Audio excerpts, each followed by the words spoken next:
Subscribe and click the bell icon for all the television updates.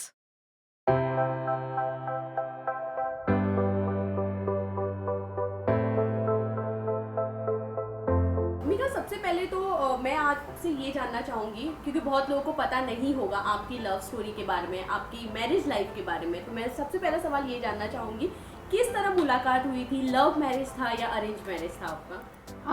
हमारी love कम arrange कह सकते हैं marriage. मैं आदित्य से मिली थी 2014 में इन जून पहली बार।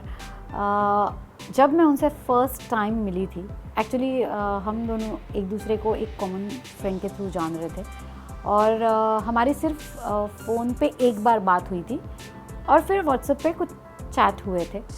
तो उसके बाद जब फर्स्ट टाइम आदित्य मुझसे मिलने आए, फर्स्ट टाइम एवर ऐसे आमने सामने जब मुझसे मिलने आए, उसी वक्त उन्होंने डिसाइड करके आए थे कि आज मैं मेघा से पहली बार मिलने जा रहा हूँ and I straight want to propose her. पहली बार मिले और पहली बार में ही उन्होंने मुझे शादी के लिए पूछा, प्रपोज़ किया। और पता नहीं क्यों मैं उनसे पहली बार मिल रही थी, पर कहीं ना कहीं ये एक वो फील होता है ना कि he is the one, he is the right one. और वो मैंने बिना कुछ सोचे, बिना कुछ समझे, मेरे दिल ने मुझे कहा कि नहीं, he is the right one and मैंने येस कहा। उसके बाद थोड़ा सा 2-3 महीने हमने बातचीत की, हमारी फैमिलीज़ मिली और इमीडिएटली हमारी शादी भी हो गई।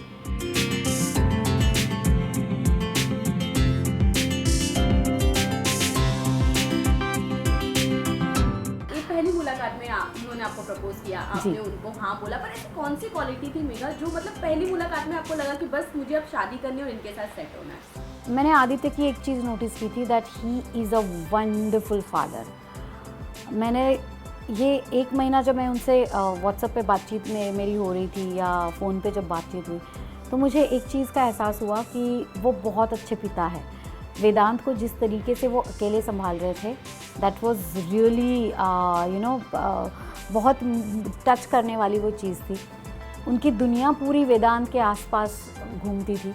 तो उनकी ये क्वालिटी मुझे सबसे ज़्यादा अच्छी लगी, क्योंकि जो इंसान एक बहुत अच्छा पिता होता है, वो इंसान एक बहुत अच्छा इंसान होता है, वो एक बहुत ज़िम्मेदार इंसान होता है।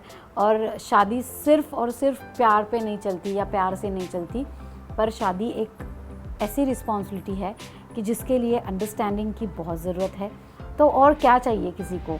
ही इज़ सो इंटेलिजेंट, बहुत ही ज़्यादा इंटेलिजेंट है, इंडिपेंडेंट है। मतलब मैं घर में ना हूँ तो पूरा घर अकेले संभाल सकते हैं, खाना बना सकते हैं। और ये चीज़ सबसे ज़्यादा अट्रैक्टिव थी कि आदित्य को खाना बनाना आता है और पूरा घर वो अकेले संभाल सकते हैं।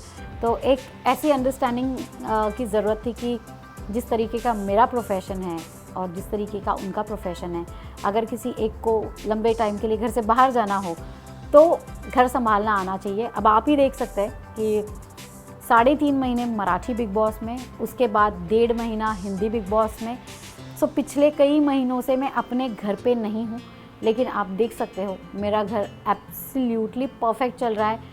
साक्षी, वेदांत, मेरी मम्मी और फिर हमारा सबसे छोटा बेटा लियो, माय पेट, इन सबको आदित्य इतनी अच्छी तरह से संभाल लेते हैं। उनका खुद का ऑफिस, तो एक सुशील पति मुझे मिला है और यही सारे गुण मैंने देख लिए थे उनमें और यही सारी क्वालिटीज़ मेरे दिल को छू गई।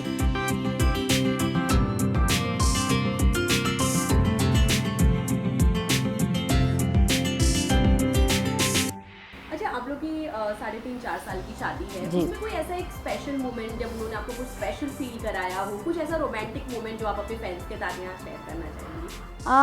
सबसे रोमांटिक मोमेंट तो वही था जब उन्होंने मुझे प्रपोज़ किया था, जो बिल्कुल अनएक्सपेक्टेड था और बहुत ही फ़िल्मी तरीके से, जबकि आदित्य का फ़िल्मों से कोई लेना देना नहीं है। बट क्योंकि मैं फ़िल्मी हूँ और उन्होंने मेरे किसी इंटरव्यू में पढ़ा था कि मुझे सरप्राइजेस बहुत ज़्यादा पसंद है, तो जब वो मुझसे पहली बार मिले तो उन्होंने रिंग जो थी वो मेरे ड्रिंक में रखी हुई थी और जब मैं वो सिप करके पी रही थी, इट वॉज़ वर्जिन मैरी, जो कि एक टमाटो जूस की तरह होता है और विथ स्पाइसेस। तो मैं वो पी रही थी और उनके चेहरे की हवाइयाँ उड़ रही थी कि जिस स्पीड से मैं उसे पी रही थी उनको लगा कहीं ये रिंग को गटक ना जाए, तो वो बार बार वो ग्लास को नीचे करते थे कि अरे धीरे पियो। और मैं इरिटेट हो रही थी कि excuse me, this is my drink and I know how to drink it, so please let me enjoy my drink. और जब वो ड्रिंक ऑलमोस्ट ख़त्म होने में आई तब मुझे पता चला कि उसमें एक रिंग है। और आदित्य ने ऐसे एक गहरी सांस ली, थैंक गॉड इसने ये रिंग निकल नहीं ली, वरना पहली मुलाकात में न जाने क्या हो जाता। तो उन्होंने पहले मुझे वो रिंग पहनाई और प्रपोज़ किया। इम्पॉर्टेंट चीज़ उस दिन ये हुई कि उसके नेक्स्ट डे फादर्स डे था और वो सिर्फ मेरे लिए गिफ्ट्स नहीं लाए थे, तो उन्होंने साक्षी के लिए भी गिफ्ट्स लाए थे। और उन्होंने कहा था कि आज तक साक्षी ने कभी फादर्स डे सेलिब्रेट नहीं किया होगा, तो मैं चाहता हूँ कि इस बार साक्षी फादर्स डे सेलिब्रेट करे। और वो प्यारा सा एक ट्रूडी करके एक कार्टून है वो लाए थे, उसके साथ उसका बेबी होता है, तो it's a father and a baby का वो एक सॉफ्ट टॉय था जो उन्होंने साक्षी के लिए लाया विद लॉट्स ऑफ चॉकलेट्स। तो वो चीज़ मेरे दिल को सबसे ज़्यादा छू गई।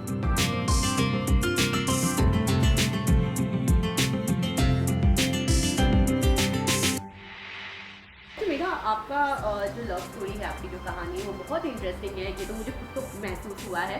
क्या मैसेज देना चाहेंगी उनके लिए जिनके लिए प्यार के कुछ अलग मायने हो सकते हैं? आपके लिए क्या मायने हैं जो आप अपने फैंस को इस वक्त बता दें? प्यार इट्स नॉट नेसेसरी कि शादी के पहले जो होता है वही प्यार होता है, या प्यार नॉट नेसेसरी कि आप जिनसे आपका ब्लड रिलेशन हो उन्हीं से प्यार कर सकते हैं। अब हमारी फैमिली को देख लो, साक्षी का आदित्य से कोई खून का रिश्ता नहीं है, फिर भी वो उसका डैडी है और दुनिया का सबसे बेस्ट डैडी है। मेरा और वेदांत का कोई खून का रिश्ता नहीं है, फिर भी वो मुझे मेरी जान से भी प्यारा है और उसके लिए मैं कुछ भी कर सकती हूँ। एक फैमिली को आपस में प्यार होने के लिए सिर्फ खून के रिश्तों की ज़रूरत नहीं होती है। अगर दिल में प्यार हो तो कोई भी रिश्ता खून से बढ़कर रिश्ता बन सकता है और उसे उसी तरह जिया जा सकता है। रिश्तों में प्यार होना ज़रूरी है, ना कि खून के रिश्ते होना। और प्यार ही ऐसी फीलिंग है कि दुनिया की सबसे बेस्ट फीलिंग है। जब आप जानते हो कि आपके पास प्यार करने वाली एक फैमिली है, तो आप दुनिया में किसी भी बैटल से नहीं डरते हो, दुनिया में किसी से नहीं डरते हो। आज जो मेघा सबको नज़र आती है कि जो किसी से नहीं डरती, जो बिंदास है, मुंह तोड़ जवाब दे रही होती है सबको, और किसी दुनिया की कोई भी ताकत उसे झुका नहीं सकती, और वो हर बार एक फ़ाइट लड़ने के लिए तैयार होती है, वो सिर्फ इस वजह से क्योंकि वो जानती है कि उसकी फैमिली उसके साथ है। वो जानती है कि उसका हस्बैंड है जो उसे बहुत अच्छी तरह बैकअप कर रहा है, उसकी बेटी है, उसका बेटा है जो उसे समझते हैं, चाहे वो कोई भी कदम उठाए वो उसे सपोर्ट करेंगे। अगर ऐसी फैमिली आपके पास है तो दुनिया की कोई ताकत आपको हरा नहीं सकती।